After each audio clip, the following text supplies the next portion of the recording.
go. If we go and come back, it is a very big shame for the family. Old mentality. Today, it's okay, no problem. You can go if you don't feel comfortable, come back. It's acceptable now, but not those days. I was thinking to myself, though I never told anybody, I could not tell anybody because my character was far from being a priest. I had a terrific temperament, very hot.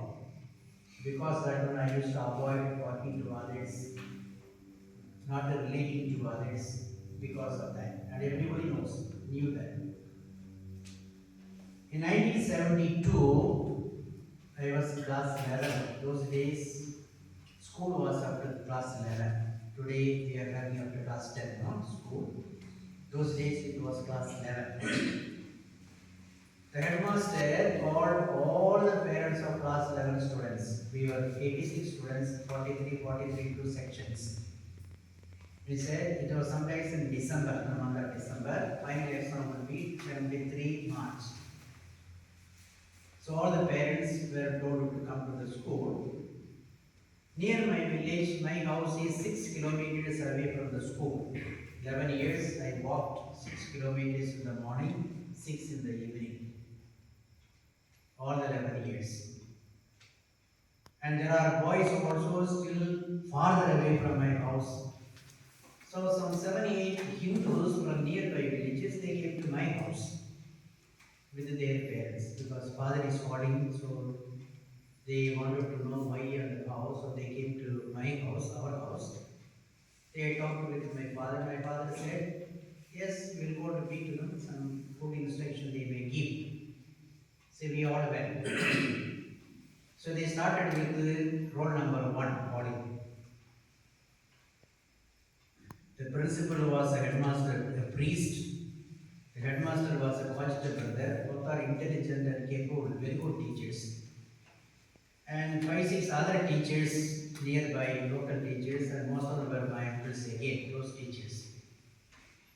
We were waiting outside, they were calling one by one according to roll number 1 to my roll number was 5. First 4 hours there was real firework was going on. The headmaster teachers scolding their parents, your son is good for nothing, not good for studying, not listening, not that. And my father doesn't like these kind of remarks. And he told me, if you don't like to study or anything, you come back. But you don't spoil the name and come. So I was watching my father quietly, but he was already feeling uncomfortable because he doesn't like to be scolded like that. So my roll number was called number 5. We both of us went inside, my father and myself, and then the headmaster said, no remark for you, you can go, he said, immediately. Then the priest, principal, the father, he told the headmaster and my uncles, the other teachers, you manage, I want to talk outside, so he came out. And we were talking, he wanted to talk to my father. And he asked my father, do you like to send him to the seminary? And my father was shocked. How can he ask this man with such a fiery character to go to the seminary? And my father said, if he wants you to take, he said.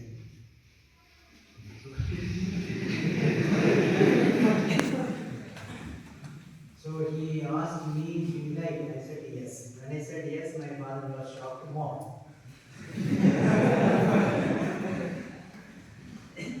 So anyway, we waited there, talked for some time, and with the principal, when everything was over, those Hindus, those who came with us to the school, when they finished, we were trying to move back. It was already dark, moon was set, we were walking.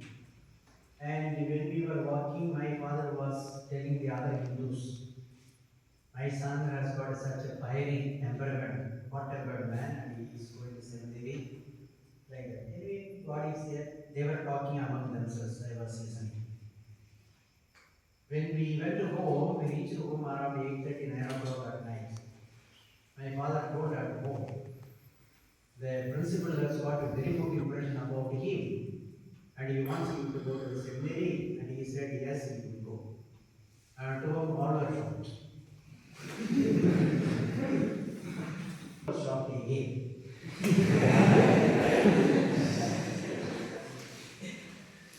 Because personally, I had a very, very fiery character I had.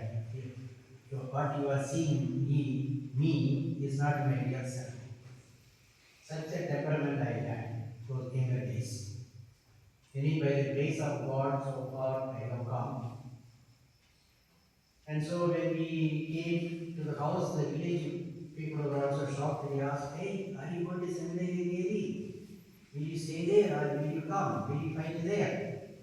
So these kind of dramas were going on already. Anyway, we wrote the examination. I passed and I went to the seminary. By the grace of God, as I said, life was hard, but I am not sorry for it. I am not regretting. And all through my life, I had good superiors, good companions, and good friends. And the grace of God also was there, always guiding me.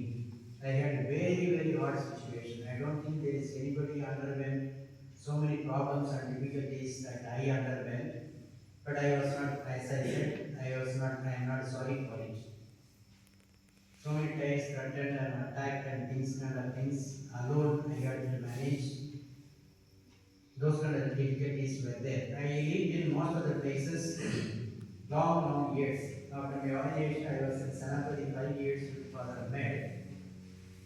The farthest village, I think some Maran boys are here now,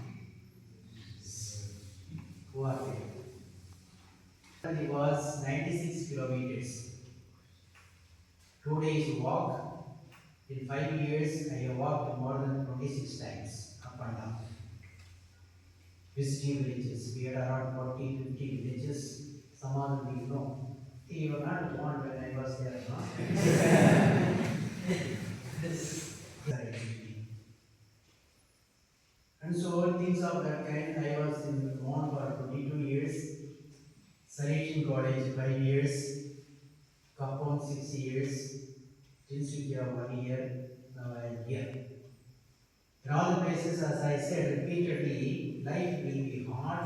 God did not call all of you telling that I will give you easy life. No. You will have to struggle, you have to carry your cross, but I will give you the courage and strength. When you tumble and fall, I will be there in your life. That's what God is saying, and He is calling all of us, all of you, from that kind of words.